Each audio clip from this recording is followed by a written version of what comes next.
राधिका की ननद सुरभि खाना बनाने से बहुत जी चुराती थी।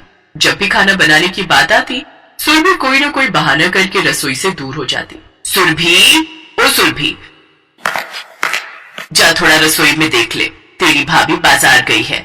बाहर बारिश है, हो सकता है लौटने में थोड़ी देर हो जाए। तू दाल को तड़का लगा दे और एक तरफ चावल उबालने रख दे। माँ, आपको पता है मेरे से रसोई के काम नहीं होते। वैसे भी मेरा जरूरी कॉल आने वाला है, मैं कमरे में जा रही हूँ। भाभी आएंगी तो खुद ही बना लेंगी। सुरभि, ये थोड़ी है तेरी भाभी राधिका अच्छे स्वभाव की है, तुझे कुछ नहीं कहती है, तू उसकी बिल्कुल भी मदद नहीं करेगी। ये गलत बात है। तभी राधिका और अतुल आ जाते हैं। कोई बात नहीं माँ जी, सुरभि को अपना काम करने दो, रसोई का काम मैं देख लूंगी। क्या करूँ, सुरभि बिल्कुल नहीं सुनती। पता नहीं ससुराल जाएगी तो वहाँ क्या करेगी। थोड़ा बहुत तो बनाना आना चाहिए, पर बिल्कुल भी शौक ना होना तो गलत बात है। माँ, मैं सोच रहा था कि हमें सुरभि की शादी के बारे में सोचना चाहिए। बात करते करते कई महीने बीत जाएंगे, हमें लड़का देखना शुरू कर देना चाहिए। सुरभि के कानों में अपने भैया की आवाज जा चुकी थी। वो दौड़कर बाहर आती है। माँ, मुझे ऐसे ही किसी से शादी नहीं करनी, मैं जिसे जानती नहीं उससे कैसे शादी कर लूं? अरे ये क्या बात हुई, लड़का तो देखना ही पड़ता है, और रही बात जानने की तो वो तो हम सारी जांच पड़ताल करेंगे। माँ, मैं किसी और को पसंद करती हूँ, इसलिए आप लोग मेरे लिए कोई लड़का मत ढूंढना। पर एक बार देखना तो पड़ेगा लड़का। हाँ, हम मिल लेते हैं लड़के के परिवार से, फिर बात कर लेंगे। सुरभि के कहने पर उसके परिवार वाले एक रेस्टोरेंट में लड़के वालों से मिल लेते हैं। दोनों के परिवार को ये रिश्ता पसंद था। रोहित की मम्मी थोड़ी सख्त थी। ये बात सुरभि को तब पता चली जब उन्होंने उसे खाने के बारे में पूछा। वैसे खाने में क्या क्या अच्छा बना लेती हो? खाने में मैं, हमारी सुरभि तो सब कुछ बना लेती है, बहुत स्वादिष्ट खाना बनाती है। अपनी भाभी से भी कुछ न कुछ बनाना सीखती ही रहती है। क्यों राधिका बेटी, सुरभि क्या क्या बना लेती है? क्या क्या सिखा दिया तुमने इसे? वो हाँ, सुरभि पकौड़े बहुत बढ़िया बनाती है। आजकल बारिशों में तो सुरभि तरह तरह के पकौड़े बना रही है। कभी प्याज, कभी पनीर, कभी आलू के, कभी गोभी के, और मिर्ची और बैंगन के पकौड़े तो कल शाम ही बनाए थे। हाँ ये तो है, मुझे पकौड़े सच में बहुत पसंद है। अपने हाथों के और बाजार के तो मैं रोजाना ही खाती रहती हूँ। अब बस इच्छा है कि अपनी होने वाली बहू के हाथ के गरम गरम पकौड़े जल्दी खा सकूं। हाँ हाँ, क्यों नहीं। रोहित, एक काम करो, कल आंटी जी को घर पर ही ले आओ, सब एक साथ मिलकर बैठेंगे। सुरभि कल पकौड़े भी बना लेगी। क्यों मम्मी, कल का डन करें? हाँ हाँ बिल्कुल, अपनी बहू के हाथ के पकौड़े खाने तो मैं जरूर जाऊंगी। अब अतुल ने रोहित और उसकी मम्मी को अगले दिन आने का बोल दिया, पर सुरभि को घबराहट होने लगी। भाभी, आपने पकौड़ों का नाम लेकर मुझे फंसा दिया, जबकि आपको पता है मैं खाना बनाने में एक्सपर्ट नहीं हूँ। और आप भैया, आपने भी उन्हें कल आने के लिए बोल दिया। अब मैं इतनी जल्दी में कैसे बढ़िया पकौड़े बनाने सीखूंगी? सुरभि, मुझे उस समय जो समझ आया मैंने बोल दिया। वैसे पकौड़े बनाने बिल्कुल भी मुश्किल नहीं है, मैं तुम्हें 1 घंटे में बढ़िया पकौड़े बनाना सिखा सकती हूँ। सुरभि, इमेजिन करो कल बारिश का मौसम बन जाए और तेज ठंडी हवा के साथ भीनी भीनी बारिश हो जाए, और तुम सबके लिए गरम गरम पकौड़े बना रही हो, और तुम्हारे हाथों के पकौड़े खाकर सब तुम्हारी वाहवाही कर रहे हो। राधिका की बातें सुनकर कुछ देर के लिए सुरभि कल्पना में खो जाती है, और वही कल्पना उसकी हिम्मत और जागरूकता बनती है। सुरभि के चेहरे पर एक प्यारी सी मुस्कान आ जाती है। भाभी, आपकी बातें सुनकर मुझ में एक साहस आया है, मैं पकौड़े बनाने सीखूंगी। सुरभि की बात सुनकर सब बहुत खुश होते हैं। उस दिन राधिका खूब मेहनत से सुरभि को बढ़िया पकौड़े बनाना सिखाती है। माँ, पनीर का खाकर देखो कैसा बना है। बहुत बढ़िया, करारा, मजा आ गया। बेकार ही घबरा रही थी, देख सीख गई ना। माँ, ये सब कमाल तो भाभी ने किया है। भाभी ने मुझे हिम्मत दी, पकौड़े बनाने सिखाए, तभी तो मैं ये कर पाई। थैंक यू भाभी। सुरभि अपनी भाभी राधिका के गले लग जाती है।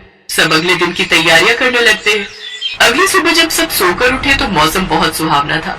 बादल बने हुए थे, ठंडी हवा के झोंके खिड़की से घर के अंदर आ रहे थे। कुछ देर बाद भीनी भीनी बारिश शुरू हो गई। सुरभि ने जो कल्पना की थी, मौसम बिल्कुल वैसा ही हुआ। पकौड़े बनाने की पूरी तैयारी लगभग हो चुकी थी। सुरभि की निगाहें बार बार दरवाजे की ओर लगी हुई थी। तभी सुरभि का फोन बज उठता है। यार सुरभि, वो आज तो हमारा आना मुश्किल है। मम्मी के थोड़ा सर में दर्द है तो बोल रही है कि 1-2 दिन में आएंगी। सॉरी, आज का प्लान कैंसिल ही समझो। ओह अच्छा, चलो कोई बात नहीं, मम्मी का ध्यान रखो, उन्हें दवाई दिलवा लाना, और कोई काम हो तो मुझे फोन कर देना। हाँ हाँ जरूर। अच्छा, मैं बुला रही हूँ, मैं जरा पूछ लूँ कि कोई काम तो नहीं है। हाँ हाँ, कोई नहीं। सुरभि का मन खराब हो जाता है। उसने बहुत मन से पकौड़े बनाने सीखे थे ताकि वो आज बारिश में अपने होने वाली सास और रोहित को पकौड़े बनाकर खिला सके। पर रोहित और उसकी मम्मी का आना कैंसिल हो जाता है तो सुरभि का चेहरा उतर जाता है। क्या हुआ सुरभि? रोहित और उसकी मम्मी कब तक आ रहे हैं? उनका कैंसिल हो गया मम्मी, वो नहीं आ रहे। क्या वो लोग नहीं आ रहे? वो रोहित की मम्मी की तबीयत ठीक नहीं है, उनके सिर में दर्द है इस वजह से। अरे कोई बात नहीं, 1-2 दिन बाद आ जाएंगे। तुम आज हम सब के लिए पकौड़े बना लो। सुरभि ने हाँ में सिर हिला दिया, पर जैसे ही वो रसोई में जाने लगी अचानक दरवाजे की घंटी बजी। अरे इतनी बारिश में कौन होगा, मैं देखता हूँ। तो जैसे दरवाजा खोलता है तो रोहित और उसकी मम्मी सामने खड़े। क्यों, चौंका दिया ना सबको? रोहित, तुमने तो सुरभि को कहा था कि ये सब रोहित का प्लान था, सुरभि को चिढ़ाने के लिए। मुझे भी इसने रास्ते में बताया और मुझे भी अपने प्लान का हिस्सा बनने को कहा। अच्छा, तो ये सब तुम्हारी प्लानिंग थी रोहित? सॉरी, मैं तो बस तुम्हारे चेहरे पर मुस्कान लाना चाहता था, इसलिए थोड़ा सा मजाक कर लिया। सुरभि थोड़ा शर्मा जाती है। सबके चेहरे पर एक अलग सी खुशी थी। आप दोनों भीग गए हो। राधिका बहू, जा रोहित और उनकी मम्मी के लिए अलमारी में से तौलिया निकाल लाओ। रसोई में से गरम गरम पकौड़ों की खुशबू आ रही है। लगता है मेरी होने वाली बहू ने पकौड़े बनाने की तैयारी शुरू कर दी है। जी आंटी जी, आज तो सुबह से ही सुरभि पकौड़े बनाने की तैयारी कर रही है। आप सब बैठो, मैं गरम गरम पकौड़े लेकर आती हूँ। चलो मैं भी तुम्हारे साथ चलती हूँ। मैं एक तरफ चाय रख दूंगी। ये तो सच ही है, बाहर बारिश और घर में गर्मा गर्म पकौड़े और चाय की चुस्कियों का भी एक अलग ही मजा है। सब लोग उस दिन चाय और पकौड़ों का खूब आनंद उठाते हैं। सुरभि ने उस दिन बहुत टेस्टी पकौड़े बनाए थे। रोहित की मम्मी को पकौड़े बहुत पसंद आते हैं और वो सुरभि की बहुत तारीफ करती है। सुरभि भी अपने रिश्तों का सम्मान करते हुए सबको बताती है कि उसने ये स्वादिष्ट पकौड़े अपनी भाभी राधिका से ही बनाने सीखे हैं।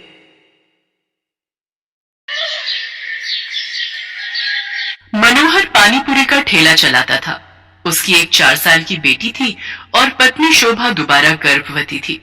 मनोहर का परिवार बढ़ रहा था, इसी चिंता में वो ज्यादा मेहनत करता था। सुबह जल्दी उठकर पानीपुरी बनाने की सारी तैयारी करके मनोहर जल्दी ही काम पर निकल जाता था और शाम तक ठेले पर पानीपुरी बेचता था।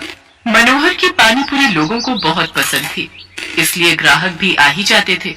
मनोहर, पानीपुरी खिला भाई। आटे की या सूजी की भैया जी? दोनों तरह की खिला दे। है भाई, तेरी पानीपुरी खाने में इतनी स्वादिष्ट होती है कि मजा आ जाता है भाई। हाँ मनोहर भैया, 40 रुपए की पानीपुरी पैक कर देना, पानी थोड़ा ज्यादा कर देना। अभी कर देता हूँ। आने जाने वाले लोगों की नजर मनोहर के ठेले पर पड़ी जाती थी और पानीपुरी तो एक ऐसी चीज है जिसे देखकर मुंह में पानी आ ही जाता है। इसलिए लोग उसके ठेले पर रुककर पानीपुरी खाते और आगे बढ़ते। पर कुछ दिनों से मनोहर के ठेले पर भीड़ आनी कम हो गई थी, क्योंकि मानसून आ गया था और रोजाना ही तेज बारिश आ जाती थी, इसलिए लोग सड़क पर कम रुकते थे। बिक्री पर असर होने से मनोहर की रोजी रोटी पर भी असर पड़ा था। ये लो, रोटी खा लो। शुभा, क्या बात है? चिंता में दिखाई दे रही हो। पूजा कहाँ है, दिखाई नहीं दे रही? वो पड़ोस वाली माला के घर खेलने गई है। वो शरद बाबू आए थे, मकान का किराया मांग रहे थे। बोल रहे थे 15 दिन ऊपर हो गए हैं, उन्हें अगले हफ्ते तक किराया चाहिए, नहीं तो हमें ये घर खाली करना पड़ेगा। उन्हें हमसे ज्यादा किराया देने वाले किराएदार मिल रहे हैं। अरे तू चिंता मत कर, इस हालत में तू चिंता करेगी तो बच्चे पर भी असर पड़ेगा। मैं शरद जी को कल बोल दूंगा, वो मुझे कुछ दिन की मोहलत और दे देंगे। मनोहर शोभा को तसल्ली दे देता है, पर वो खुद ही बहुत परेशान था, क्योंकि उसी शाम जब वो काम से लौट रहा था तो लोगों में बारिश और तूफान को लेकर चर्चा बनी हुई थी। अरे मनोहर, तुमने सुना क्या? मौसम विभाग का कहना है कि अगले 4 दिनों तक भीषण तूफान और बारिश के संकेत हैं भैया। सड़कों पर पानी भरा रहेगा, इसलिए हम सब ने तो सोचा है कि कुछ दिन घर से ही ना निकले। तुम ठीक कह रहे हो भैया, 2-4 दिन अब घर पर ही रहेंगे। वैसे भी मेरी अच्छी खासी बिक्री हो जाती है, पर डर भी तो है बारिश में अगर बाढ़ आ गई तो, सड़कों पर पानी भर गया तो, है घर नहीं लौट पाए तो। मैं तो सोचकर ही घबरा रहा हूँ भैया। चलो भाई चलो, समय से घर चलते हैं भैया। मनोहर उस शाम को हुई इस बात के बारे में सोच सोच कर करवट बदल रहा था। उसे समझ नहीं आ रहा था कि वो अगले दिन जाए या नहीं, पर उसे मकान का किराया भी चुकाना था, इसलिए वो मकान मालिक शरद से बात करने जाता है। शरद जी, मैं अगले महीने तक आपको किराया दे दूंगा। अभी बारिशों का सीजन है तो काम बिल्कुल भी नहीं है। देख मनोहर, मैंने घर किराए पर देने से पहले ही ये शर्त रखी थी कि मुझे किराया समय पर चाहिए। पर तू हर बार ही किराया लेट कर देता है। अब मैं और देर नहीं कर सकता। तू अगले 2 दिन तक मेरा किराया दे दे, वरना घर खाली कर दे। मेरे पास इतना टाइम नहीं है कि तेरे से बात करूं। मुझे काम से जाना है। मनोहर चिंता में घुला घर लौट आता है। उसके पास कोई और चारा नहीं था, इसलिए वो अगले दिन फिर से पानी पूरी का ठेला लेकर काम पर जाने लगता है। पड़ोस की सुनीता भाभी कह रही थी कि अगले 2 दिनों तक बहुत बारिश होने वाली है। आप 2-3 दिन काम पर ना जाओ तो अच्छा है। शोभा, मैंने शरद जी से बात की थी, वो नहीं मान रहे हैं। उन्हें अगले 2 दिन में किराया चाहिए, इसलिए मुझे पानी पूरी का ठेला लगाने जाना ही होगा। मनोहर घर से निकल पड़ता है। वो ठेला लेकर जब अपनी जगह पर पहुंचा तो उसने देखा आज बहुत कम ठेले वाले खड़े थे। उसे पता था कि सबने पहले ही मना कर दिया था, इसलिए सब 2-3 दिन घर पर ही रहेंगे। मनोहर अभी अपना ठेला तैयार कर ही रहा था कि अचानक तेज बारिश शुरू हो गई और बारिश लगातार तेज होती जा रही थी। मनोहर का पूरा ठेला बारिश के पानी से भीग चुका था। उसका बहुत नुकसान हो गया था। हे भगवान, कितना नुकसान हो गया।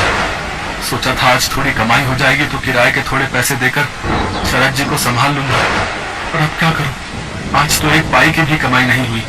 अब तो वापस घर जाने के सिवा कोई रास्ता नहीं। घर ही चला जाता हूँ। बारिश का पानी सड़कों पर भर रहा है। अगर कुछ देर और रुका तो यहीं फंस जाऊंगा।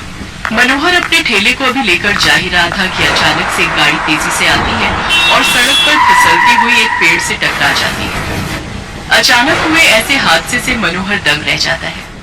वो देखता है कि गाड़ी एक महिला चला रही थी और बराबर में उसके एक छोटी बच्ची बैठी हुई थी। महिला को ज्यादा चोट आई थी और वो बेहोश हो गई थी।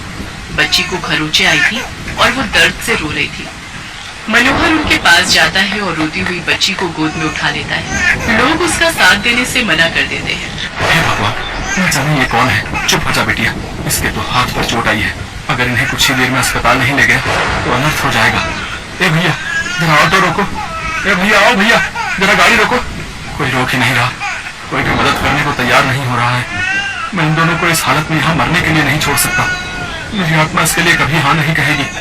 अब मैं क्या करूं? अब तो एक ही रास्ता बचा है। मनोहर को कुछ समझ नहीं आ रहा था। उस महिला की हालत गंभीर होती जा रही थी। उसके खून बह रहा था। मनोहर जल्दी से अपने ठेले का सामान उतारता है और बड़ी मुश्किल से उस औरत को अपने ठेले पर लिटाता है और बच्ची को भी साथ में ठेले पर बिठाकर बारिश में भीगता हुआ बड़ी मुश्किल से एक अस्पताल में पहुंचता है। उसे इस हालत में देखकर अस्पताल के डॉक्टर और नर्स जल्दी से उस महिला को एडमिट करते हैं। मनोहर उस रोती हुई बच्ची को संभाल रहा था। बच्ची के हाथ में चोट थी। मनोहर ने अपने मोबाइल से अपनी पत्नी शोभा को भी फोन कर दिया था ताकि वो परेशान ना हो। कुछ घंटों बाद महिला को होश आता है। वो अपने पति को फोन मिलाती है। कुछ देर बाद उसका पति हॉस्पिटल पहुंचता है और अपनी पत्नी और बच्चे की हालत देखकर घबरा जाता है। डॉक्टर, सुषमा कैसी है? ये सब क्या हो गया? सुषमा, मुझे तो लगा था तुम अपनी मम्मी के घर पहुंच चुकी होगी। रोहित, मैं घर से निकली थी तो बारिश नहीं थी। मैंने सोचा आराम से पहुंच जाऊंगी, पर अचानक पता नहीं क्या हुआ, मैं गाड़ी संभाल नहीं पाई। कीचड़ में वो फिसलती चली गई और उसके बाद तो मुझे होश ही नहीं था। रोहित, ये भैया बहुत अच्छे हैं। आज इन्होंने मेरी और स्वाति की जान बचाई है। आपकी वाइफ ठीक कह रही है। आज की दुनिया में ऐसी मदद कोई नहीं करता। हमने अपनी आंखों से देखा था। ये भैया बारिश में अपने ठेले पर आपकी पत्नी और बच्ची को हॉस्पिटल लेकर आए थे। मैं आपका एहसान किस तरह से चुकाऊंगा? आपने जो मेरे लिए किया है, उस एहसान के बदले में आपके लिए कुछ भी कर सकूं तो मेरे लिए बहुत बड़ी बात होगी। बाबूजी, ये तो मेरा धर्म है। अगर मुसीबत में पड़े लोगों की जिसने सहायता नहीं की तो वो इंसान ही क्या। रोहित को पता चलता है कि मनोहर पानीपुरी का ठेला चलाता है। वो देखता है कि मनोहर बहुत गरीब और मजबूर है, जो अकेले ही बड़ी मुश्किल से अपना परिवार चला रहा है। मनोहर भैया, अब आपको चिंता करने की कोई जरूरत नहीं है। आपका मकान का किराया भी भर जाएगा और आपके परिवार की परेशानियां भी दूर हो जाएंगी। आपकी अपनी पानीपुरी और चाट की दुकान होगी, जिसको खुलवाना मेरी जिम्मेदारी है। रोहित की बातें सुनकर मनोहर के चेहरे पर खुशी झलक आती है। कुछ ही दिनों में रोहित मनोहर को पानीपुरी और चाट की एक बड़ी और अच्छी दुकान खुलवा देता है। मनोहर को उसकी अच्छाई का फल मिल जाता है और उसकी सारी परेशानियां दूर हो जाती हैं।